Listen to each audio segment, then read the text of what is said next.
Hello everyone. तो इसी series में एनसीईआरटी एग्जाम्पलर को हम सॉल्व कर रहे हैं। और इससे पहले हम लोगों ने क्लास 11th में ह्यूमन फिजियोलॉजी को कंप्लीट किया है और क्लास 12th में हम लोगों ने इकोलॉजी को कंप्लीट कर लिया है। उसी सीरीज़ में हमने नेक्स्ट यूनिट जो लिया है वो ह्यूमन हेल्थ और डिजीज़ है। तो आइए एनसीईआरटी एग्जाम्पलर के ये सारे सवाल with concept one by one हम लोग डिटेल में जानते हैं। तो आपका पहला क्वेश्चन आपके सामने है कि term health is defined as many way, the most accurate definition of health would be. कह रहे हैं कि हेल्थ को डिफाइन करने के बहुत सारे तरीके हैं, बहुत सारे तरीके से हेल्थ को आप डिफाइन कर सकते हैं, लेकिन जो मोस्ट एक्यूरेट तरीका है हेल्थ को डिफाइन करने का वो क्या है। एक्चुअली ये आपसे हेल्थ की डेफिनेशन के बारे में बात कर रहे हैं। तो आप लोग जानते हैं हेल्थ की डेफिनेशन जो डब्ल्यू ने डेफिनेशन दी है, that is health is a state of complete physical, mental and social wellbeing, है ना। ये डेफिनेशन किसकी है आप याद रखेंगे। डब्ल्यू ने हेल्थ की डेफिनेशन में कहा है कि health is not only absence of disease, यानी आपको याद रखना है कि केवल किसी बीमारी का न होना ही हेल्दी नहीं है। आपकी बॉडी कंप्लीटली क्या है, फिजिकल, मेंटल और सोशल, यानी ये तीनों चीजें जब होंगी तब आप क्या है, कंप्लीटली हेल्दी कंसीडर किए जाएंगे। Now next question, the organism which cause disease in plant और एनिमल आर कॉल्ड। कह रहे हैं कि जो ऑर्गेनिज्म डिजीज कॉज करते हैं उसको क्या कहते हैं। आप लोग जानते हैं डिजीज कॉजिंग ऑर्गेनिज्म को हम पैथोजन कहते हैं। नाउ नेक्स्ट क्वेश्चन लिख रहे हैं the clinical test that is used for diagnosis of typhoid. तो ये टाइफॉइड के डायग्नोसिस के लिए जो क्लिनिकल टेस्ट किया जाता है उसके बारे में पूछ रहे हैं। तो इसके लिए आपको याद रखना है इट इज विडाल टेस्ट। आपको ये भी याद रखना है कि टाइफॉइड क्या है, टाइफॉइड एक बैक्टीरियल डिजीज है। क्या है, एक बैक्टीरियल डिजीज है। और जिस बैक्टीरिया से टाइफॉइड होता है वो भी आपको याद रखना है, दैट इज द साल्मोनेला, है ना। तो ये याद रखना है साल्मोनेला टाइफी। साल्मोनेला टाइफी से ये टाइफॉइड होता है। और इसका डायग्नोसिस क्या है, टेस्ट क्या है, that is the Widal test. बाकी टेस्टों के बारे में आगे अभी हम बात करेंगे। Now next question, the disease are broadly classify. कह रहे हैं डिजीज को ब्रॉडली क्लासीफाई किया गया है इनटू इन्फेक्शियस और non infectious disease. In the list given below identify infectious disease. कह रहे हैं कि डिजीज को हमने दो क्लास में बांट रखा है, जैसा आप लोग जानते हैं, इन्फेक्शियस और नॉन इन्फेक्शियस। तो नीचे कुछ डिजीज के नाम दिए गए हैं, उनमें से आपको इन्फेक्शियस डिजीज के बारे में बताना है। तो पहला ऑप्शन है इनका कैंसर। तो आप लोग जानते हैं कैंसर एक इन्फेक्शियस डिजीज नहीं है, है ना। इन्फ्लुएंजा, इन्फ्लुएंजा एक क्या है, इन्फेक्शियस डिजीज है, आपको याद रखना है। नेक्स्ट एलर्जी, इन्फेक्शियस नहीं है। स्मॉल पॉक्स इन्फेक्शियस है। तो आप लोगों को याद रखना है कि इन्फ्लुएंजा और स्मॉल पॉक्स दोनों ही इन्फेक्शियस डिजीज हैं, यानी सेकंड और फोर्थ ऑप्शन आपका सही होगा।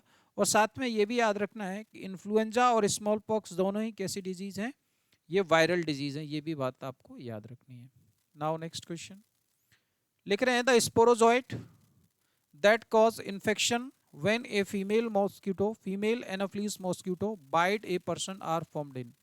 तो कह रहे हैं कि जो स्पोरोजोइट है जो इन्फेक्शन कॉज करता है, तो ये कहाँ बनता है, ये याद रखना है, फॉर्म्ड इन पूछ रहे हैं।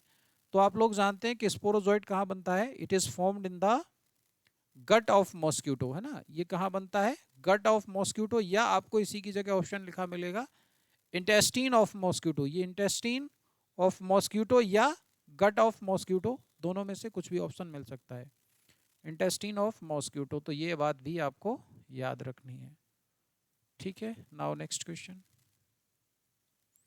The disease of chikungunya is transmitted by. कह रहे हैं कि जो चिकनगुनिया की डिजीज है ये किससे ट्रांसमिट होती है। तो आपको याद रखना है कि chikungunya is transmit by Aedes mosquito, है ना। तो ये बात भी आपको याद रखनी है। Now many disease can be diagnosed by observing symptoms in the patient. कह रहे हैं कि बहुत सारी बीमारियों का जो आप डायग्नोसिस करते हैं सिम्टम्स के आधार पर करते हैं। Which group of symptoms are indicative of pneumonia. तो कह रहे हैं कि निमोनिया के इंडिकेटिव्स क्या हैं, आप कैसे पहचानेंगे कि किसी पेशेंट को निमोनिया है। तो आप लोग जानते हैं कि डिफिकल्टी इन रेस्पिरेशन, ठीक है, fever, chill, cough and headache, है ना। तो आप लोगों को याद रखना है कि पहला ही ऑप्शन इन्होंने जो दिया है ये निमोनिया का करेक्टरिस्टिक है। निमोनिया के पेशेंट को सांस लेने में परेशानी होती है, यानी डिफिकल्टी इन रेस्पिरेशन होती है, चिल होता है यानी ठंड लगती है, बुखार आता है। और भी इनके ऑप्शन है, उनको देख लेते हैं। कॉन्स्टिपेशन, एब्डोमिनल पेन, क्रैम्स और ब्लड क्लॉट। तो आप याद रखेंगे ये करेक्टरिस्टिक किसका है, अमीबियोसिस का ये करेक्टरिस्टिक है। तो आप लोग याद रखेंगे कि ये अमीबियोसिस के लिए है। नाउ नेक्स्ट है नेजल कंजेशन और डिस्चार्ज, कफ, कॉन्स्टिपेशन और हेडेक। तो आप लोग जानते हैं ये कॉमन कोल्ड का जो है सिम्टम्स हैं, कॉमन कोल्ड आप इसके सामने लिख लेंगे। Now high fever, weakness, stomach pain, loss of appetite और कॉन्स्टिपेशन। तो आप लोग जानते हैं ये टाइफॉइड के करेक्टरिस्टिक है ना, ये टाइफॉइड के जो है सिम्टम्स हैं। तो इस तरीके से क्वेश्चन नंबर 7 हो गया। Now next question, cancer causing genes are, कह रहे हैं कैंसर कॉज करने वाली जो जीन्स हैं आप लोग जानते हैं that are known as the oncogenes. Cancer causing gene को क्या बोलते हैं, oncogene. Now next question, in malignant tumour the cells proliferate, grow rapidly and moves to the other part of the body to form new tumour. This stage of disease, तो आप लोग जानते हैं cancer cell body में spread होने लगती हैं, तो इस स्टेज को बोलते हैं मेटास्टेसिस, है ना। और एनसीईआरटी ने इसके बारे में लिख रखा है, it is most feared property, है ना। क्या है, it is most feared property, सबसे खतरनाक जो है क्या है कैंसर सेल की प्रॉपर्टी है, that is the metastasis. Now next question, when an apparently healthy person is diagnosed unhealthy by a psychiatrist the reason could be that. कह रहे हैं कि अपेरेंटली ऊपर से ये कह सकते हो दिखने वाला कोई हेल्दी पर्सन दिख रहा है, लेकिन एक साइकेट्रिस्ट ने उसे, एक मनोवैज्ञानिक ने उसको देखा कि ये अनहेल्दी है, उसको डायग्नोज किया। तो आप किस तरीके से बताएंगे, तो एक्चुअली आप लोग जानते हैं the patient shows behavioural and social मल एडजस्टमेंट। तो जैसा पहला क्वेश्चन आपने पढ़ा था कि हेल्दी होने के लिए अपेरेंटली बॉडी का जो है हेल्दी होना जरूरी नहीं है, उसके लिए सोशल, मेंटल और फिजिकल तीनों बातें आई थी। तो अगर ये सोशल जो है का है मल एडजस्टमेंट शो करते हैं, लड़ाई झगड़ा करते हैं, तो इनको अनहेल्दी ही कंसीडर किया जाएगा। Now next question, which of the following are the reason for rheumatoid arthritis, choose the correct option. कह रहे हैं रूमेटॉइड अर्थराइटिस, अब आप लोग जानते हैं कि रूमेटॉइड अर्थराइटिस क्या है, इसको इंपॉर्टेंट क्वेश्चन है, ये ऑटो इम्यून डिजीज है। क्या है, ऑटो इम्यून डिजीज है ना। तो ऑटो इम्यून डिजीज में क्या होता है, the ability to differentiate pathogen और foreign molecules from the self is increase. तो ये बात गलत है, यानी ऑटो इम्यून हम कहते ही उसी में है जिसमें बॉडी की सेल्फ टिश्यू को पहचानने की शक्ति, यानी फॉरेन पार्टिकल्स में और बॉडी सेल में बॉडी डिफरेंशिएट नहीं कर पाती, इसीलिए बॉडी क्या करती है, सेल्फ सेल को अटैक करती है। तो पहला ऑप्शन है आपका ये बॉडी अटैक सेल्फ सेल, ये सही है। और एबिलिटी टू डिफरेंशिएट पैथोजन और foreign molecules from cell is lost. तो आपका सेकंड और फोर्थ ऑप्शन सही हो जाएगा, दैट इज आंसर बी, है ना। Now next question, AIDS is caused by HIV, among the following which one is not the mode of transmission of HIV. कह रहे हैं कि एचआईवी के इन्फेक्शन के कौन सा इसमें मोड नहीं है, तो ट्रांसफ्यूजन ऑफ कंटामिनेटेड ब्लड ये एक मोड है, आप लोग जानते हैं। शेयरिंग ऑफ इन्फेक्टेड निडल ये भी एक तरीका है।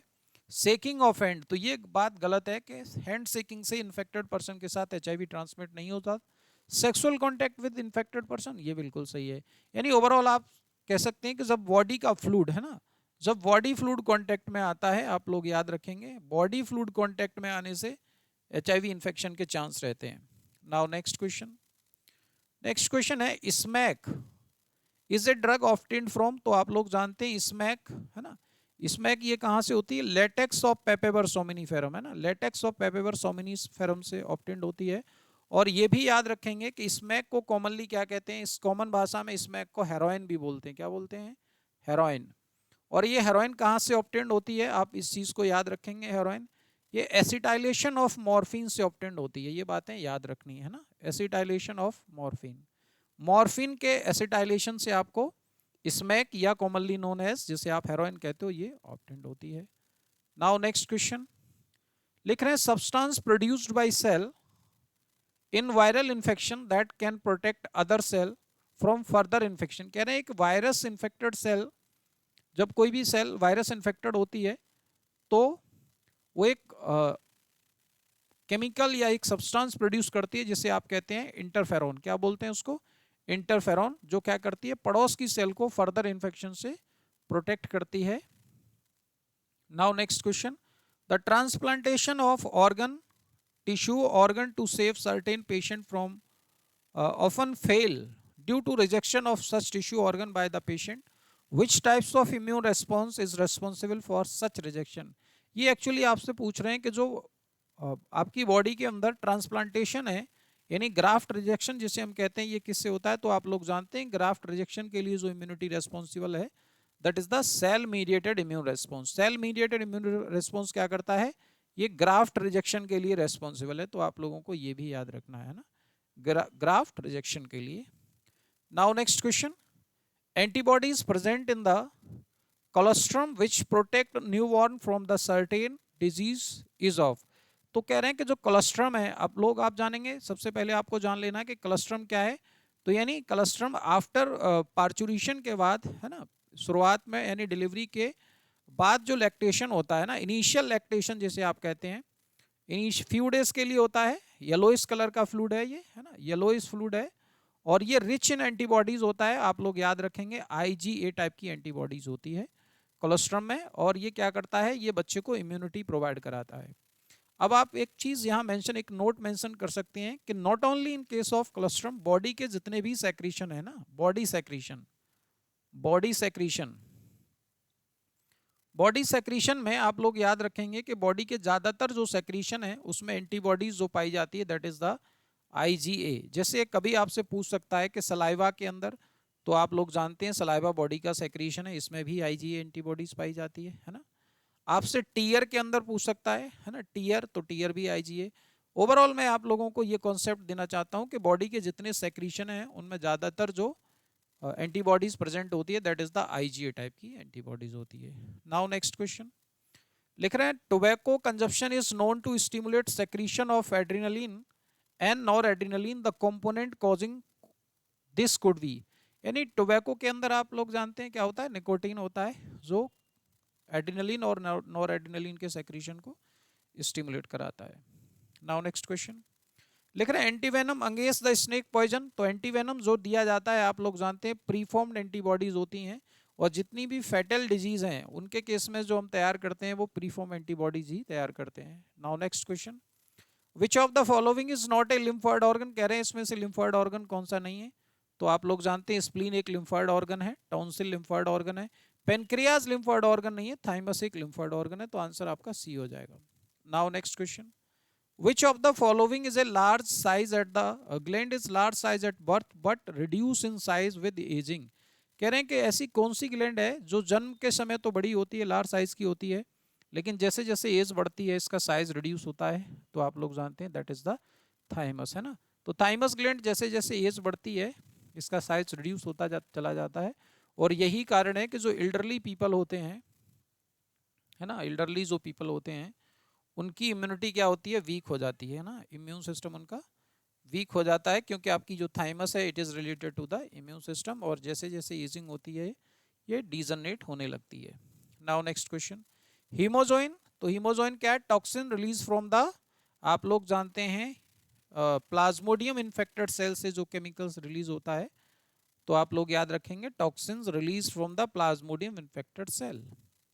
Now next question, which of the following is not the causal organism of ringworm. कह रहे हैं रिंगवॉर्म कॉज करने वाला ऑर्गेनिज्म कौन नहीं है? तो आप लोग जानते हैं माइक्रोस्पोरम, ट्राइकोफाइटोन, एपिडर्मोफाइटोन, ये तीनों ही रिंगवॉर्म कॉज करते हैं। मैक्रोस्पोरम नहीं है, तो आपका आंसर D हो जाएगा। नाउ नेक्स्ट क्वेश्चन लिख रहे हैं, person with the sickle cell anaemia, है ना। तो कह रहे हैं कि जो पर्सन सिकल सेल एनीमिक है ये क्या होता है? आप लोग जानते हैं लेस प्रोन टू मलेरिया, यानी इसकी जो सेल है वो क्या है? ये मलेरिया के लिए लेस प्रोन होती है। आइए नेक्स्ट क्वेश्चन। तो इस तरीके से ह्यूमन हेल्थ और डिजीज के इस चैप्टर को हम लोगों ने कंप्लीट कर लिया है। अगर आपकी कोई क्वेरी है, किसी क्वेश्चन में आपको डाउट है, तो प्लीज़ आप कमेंट करके अपनी क्वेरी को सॉल्व कर लीजिए, अपने डाउट को क्लियर कर लीजिए। Thank you all of you.